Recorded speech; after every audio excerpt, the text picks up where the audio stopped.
Welcome back to another episode of Ads for Lunch. It's the new podcast where real advertising professionals tell you about ads they really like. So get ready to sink your teeth into some of the most compelling, the most creative, surprising campaigns in market right now. Served up fresh by people who aren't just sharing these ads, they're betting their lunch on it. That's right, the winner of today's episode gets the industry's most coveted prize, free lunch. So today my guests are Julie Allard, Matt Axeman, and Christy Kelly. Julie, I'm going to start with you. Tell us, what are you betting your lunch on today? Well, I'm betting my lunch today on a PSA from the government of the United Kingdom. And in fact, I have to put up £4 today with the face of Her Royal Highness, Queen Elizabeth II. And for good measure, I'm going to throw in this discount ticket to the London Eye. So after this, if you want to go traveling, here you go. You can hit me up for that. Addition to lunch. Maybe you can have lunch on the London Eye. But the reason I'm picking this today is because I think this PSA from the government of the United Kingdom is a light-hearted, fun way to get the message across of stay home and be a hero. I tend to think when governments do PSAs that a lot of times are kind of stuffy and stodgy, and they feel like they can't, express themselves other than kind of in a very matter-of-fact informational way. But this one uses Legos. It is good for the whole family to watch. It's a minute and 20 seconds, and I was entertained the entire time. So that's why I'm picking this one. A lot of good information done in a fun and entertaining way.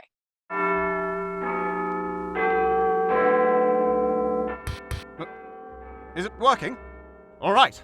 Families of the United Kingdom, we interrupt your regular activities to bring you this very important message. This year, the Easter Bunny is asking for a new hero to step up.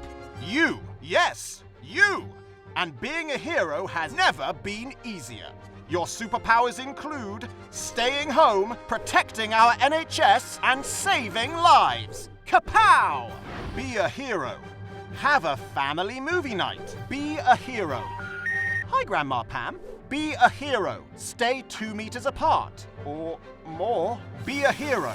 Wash your hands for 20 seconds. All of them. Be a hero. Use a tissue. Be a hero. Ooh, that looks delicious. Be a hero. Share your rainbow. Be a hero. Be a hero. Hero. Hero. Hero! And by staying home, you're helping the NHS continue to be heroes and to save lives too. I promise you'll be back outside again. This situation won't last forever, but you will forever be a hero.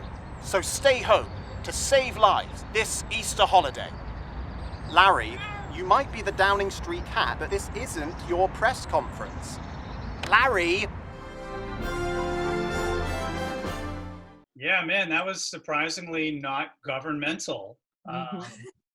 Was not expecting the Legos or Larry the Downington Street cat. That was great. Yeah, I think, what's the adage? You have to tell somebody something 7 times before they get it. So I think they exceeded that and did it in a way that didn't feel like you were being told 7 times again and again. So yeah, that's a good one.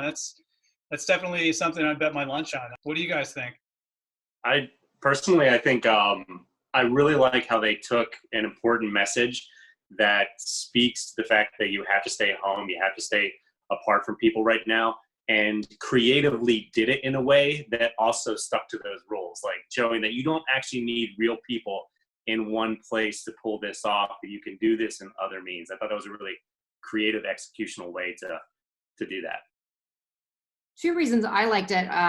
The first is you don't hear a lot of advertising out there right now talking about the everyday hero. I mean, you hear stay home, but most of the heroes are talking about those essential front lines. So the number of times it called these more ordinary acts heroic, I think really reminded people of their role and that it's hard for everyone and everything everyone's doing is heroic. So I really liked that. And then I also liked that they did touch specifically on the Easter holiday, because that just kind of puts its finger on something that's on people's mind and an event that was going to cause people to maybe wonder if what they're doing is worth it and reinforce over and over again that in fact it is. So I thought that was really strong. Great, good one. Way to kick us off, Julie. That was good. If I were Matt Axeman, I would be really nervous right now because you, sir, are betting your lunch on this next one. So why don't you tell us what you brought in? Yeah, well, actually, in a similar vein to the one Julie brought to the lunch table, we have a spot that kind of plays up the humor side of things and is less dour. I think universally right now, with a lot of spots that are being aired and a lot of advertising everywhere that is being aired right now, everybody's trying to play on the emotional heartstrings, and they're doing a lot of the same things. We've all seen that kind of video where they pile together all the spots running right now, and they all are following the same template. So I really like what she shared there, and this is where my option kind of comes in as well, which is from Burger King, and is to kind of announce their Whopper and digital ordering offering, but through the lens of staying home and being what they call the couch patriot. So without further ado.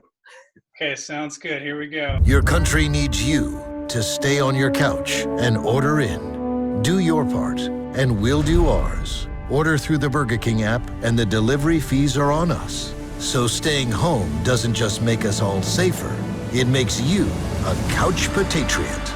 And to help healthcare heroes, we are donating Whopper sandwiches to nurses. And we are also proudly supporting the American Nurses Foundation.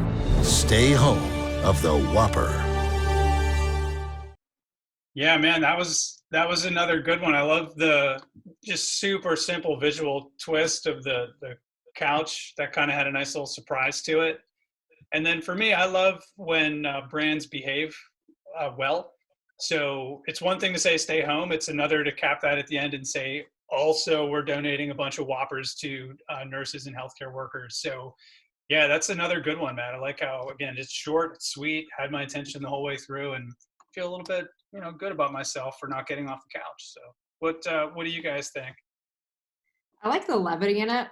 We saw levity in Julie's as well, but I like that they played with levity in a number of different ways. I mean, not just in what they were talking about, and really aggrandizing the act of ordering a Whopper, but the visual imagery that went with it about turning the couch potato into a soldier and taking that image that we're seeing of the noble healthcare workers and frontline people who are out there every day and making you participatory in it by ordering a Whopper. I thought that was really fun.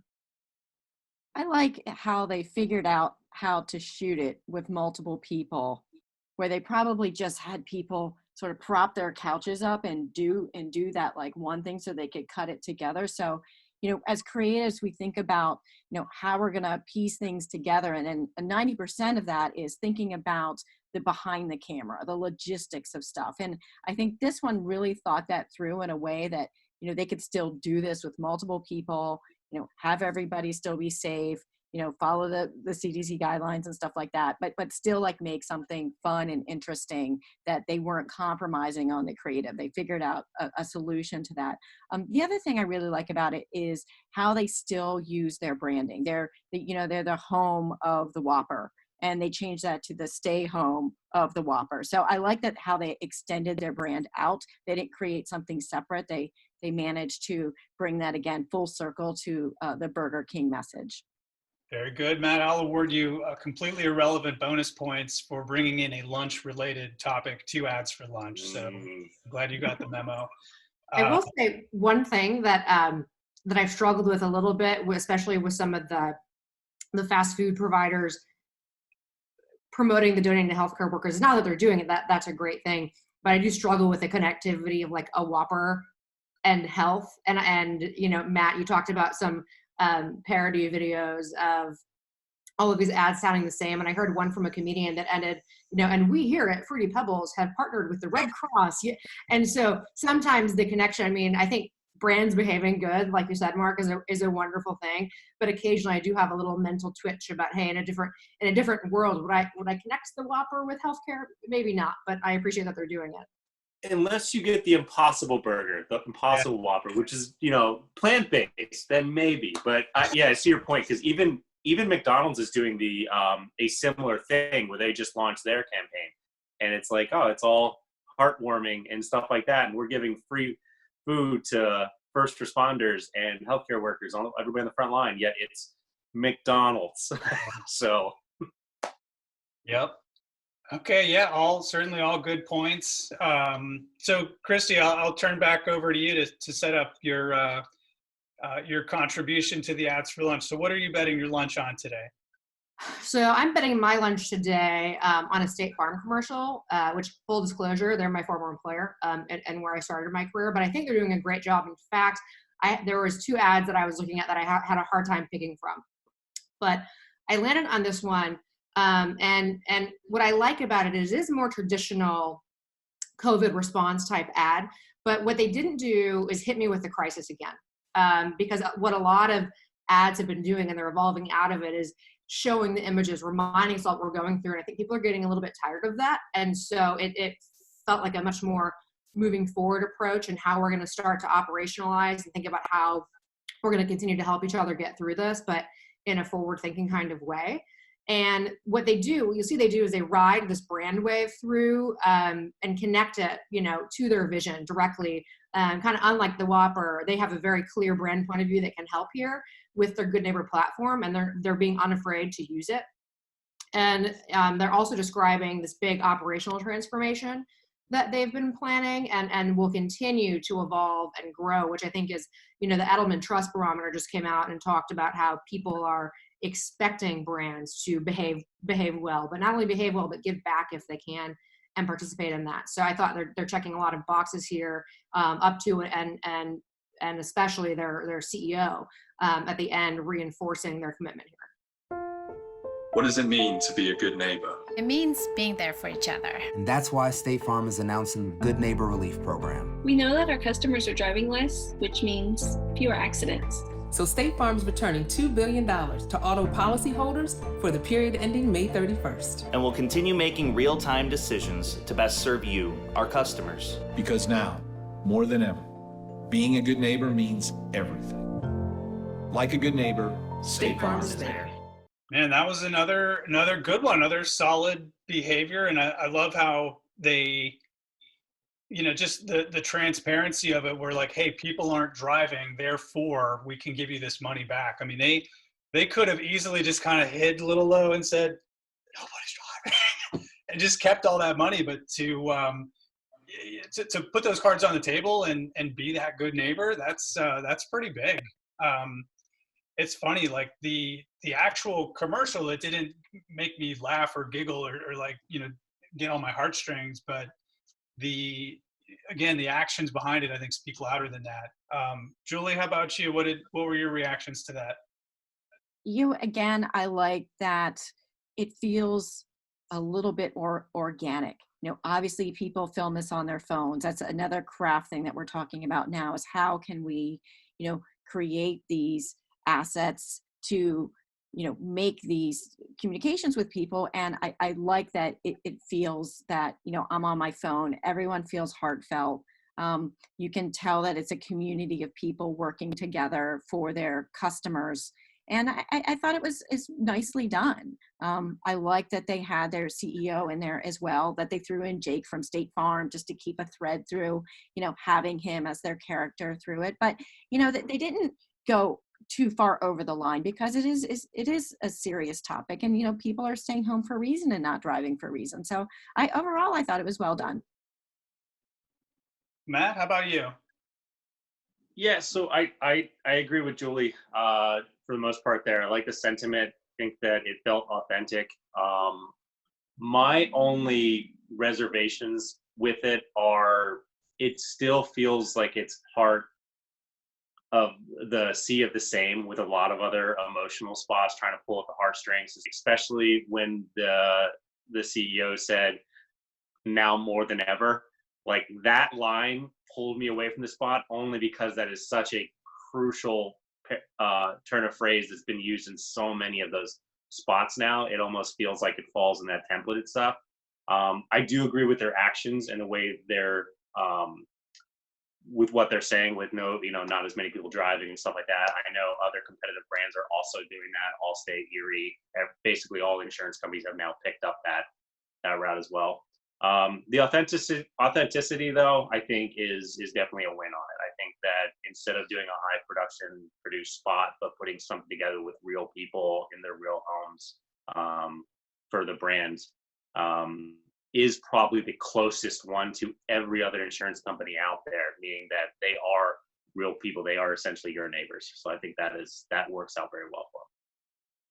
Yeah, I think on the now more than ever, I read something this morning that's the most used line in advertising right now. So I definitely agree with that. But one thing that I liked was that they didn't, I think the choice to not pull on the heartstrings too much was intentional, because I thought the approach was very straightforward to say, here's what we're evaluating, here's what we're doing, without playing into the, here's the minor, music playing in the back that's gonna lift up and follow that cadence. So there was some pattern in there, but I thought done just slightly differently.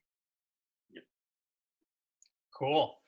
All right, so just as a reminder for everybody out there listening, everybody who came to the table today, they're betting $5 on the ads that they brought in. That's part of the ads for lunch mentality. So if you're still getting used to the show, or pounds, or British pounds, that's true. We'll talk to you about that afterward, Julie. Yeah, so the way it works, everybody bets $5 on it, and we declare a winner at the end. And today was a tough one. I think we had another really good show with lots of lots of good choices, lots of smart work for different reasons. I got to say though, I think the one that I'm going to declare the winner was, for me, I think the most surprising, and in some ways maybe the most refreshing. So, Julie, I'm going to give it to you today. Congratulations. You have won Ads for Lunch today. I think, for me anyway, just the fact that it was, when you had me at government and Legos, those two things together, it's refreshing. Like I said, it was such a digestible way to speak to an entire country of people. I mean, imagine that brief. It was like, who's the audience? Every single person who's here. What's the message? Stay home, be a hero. And they found a way to do that again and again and again. That, like you said, Julie, it was delightful for a minute and 20 seconds into it. So yeah, I think that's a win. You get everybody's $5 once we can all get together and transact these $5. I love that Julie brought in the London anecdote, because in fact, the last time Matt and Mark and I were together in person on a shoot, Julie was in London when the stay-at-home or the travel ban was instituted from Europe, and I remember shooting them a text saying, "Bye, Julie, you never." So I'm glad to see you back in the U.S. with all of your London swag. So well chosen. All right. Well, as always, thanks for playing. If you're listening in, feel free to check back on our YouTube channel, our Gatesman website, and I think we'll also be putting these on Vimeo as well. So stay tuned. We'll see you next week with Ads for Lunch.